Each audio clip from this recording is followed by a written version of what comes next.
Tony from George's Gorgeous Gifts, and today we are going to be doing some foil coasters using Craft Resin's 1:1 ratio resin.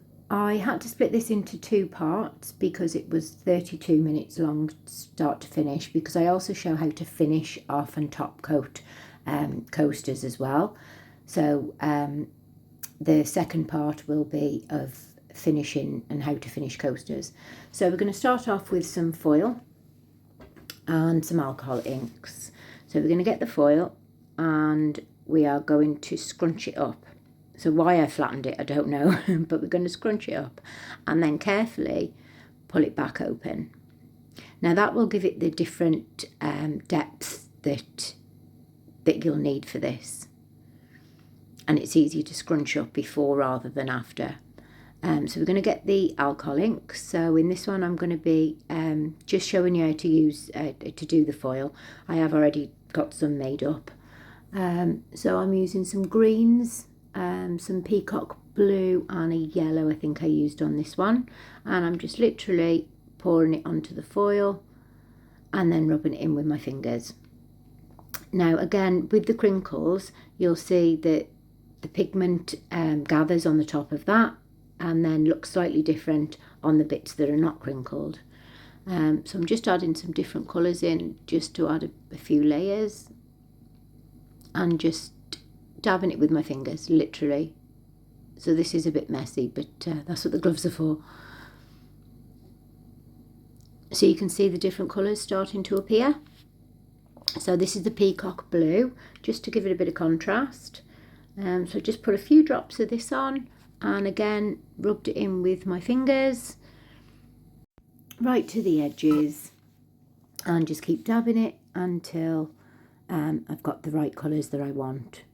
And then once it's dry, after about 24 hours, the alcohol evaporates and just leaves the ink, and it doesn't then transfer when you pour the resin onto it. So these are ones that I cut out earlier, just for ease really.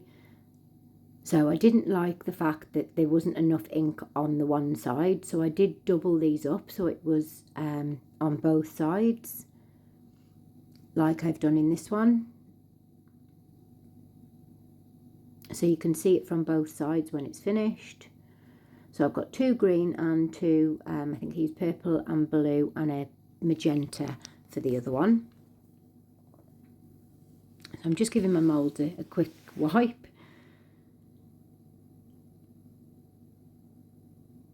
And pouring just a thin layer of resin into it. And then literally just helping it round the edges of the mould. And I'll do all this with all four.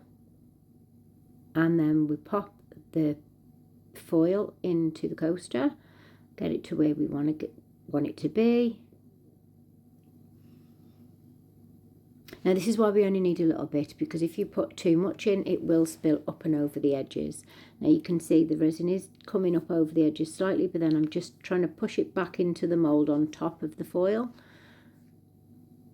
and trying to press out all the air as to not get any air bubbles underneath the foil.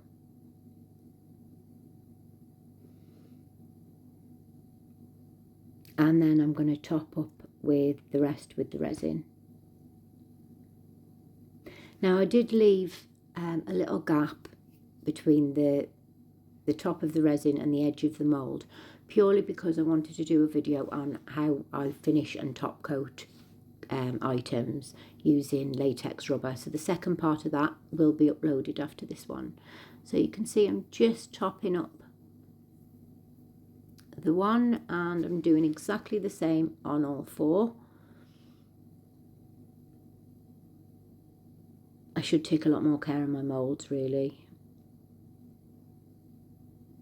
So again, I'm just pushing the resin all the way around the coaster to make sure that there's a thin base.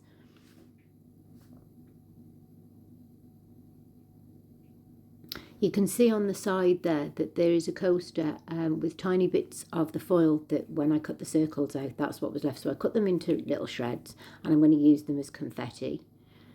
So I'm doing exactly the same on this one, just pushing it right the way down, making sure I got all the bubbles out.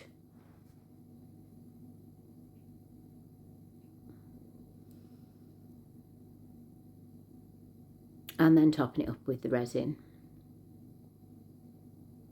These do give a really, really nice effect when they're finished. Just something as simple as everyone's got in their kitchen cupboard.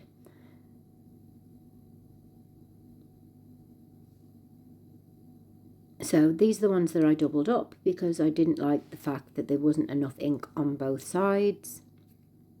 So I just cut them out exactly the same, and I'm doing exactly the same as I did with just the single pieces. Little bit of resin in. I did pour a little bit too much into this one, so I'm just splitting it into the other one.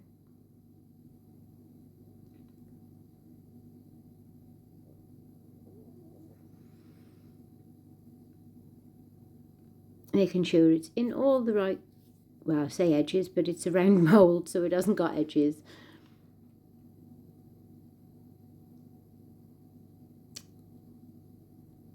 And then just popping the foil onto them. So I didn't put you through the rest of that. So here it is all in the mould, so I'm just topping them up. So this is the next day and they are cured. So this is how they look. I will upload photos onto the end, and all the products I've used will be listed in the description. If you haven't already subscribed, if you could just hit the subscribe button for me, I would really, really appreciate it. But you can see the different colours on here and the effect it gives on both sides. So you can choose which side you like the most. Just taking off the little bits around the edges. But see, I've purposely left the back that needs sanding. And these are just different colour blues. That didn't pick up the purple as much, but I do love how they've turned out. So yeah, watch part 2 to see how I finish them.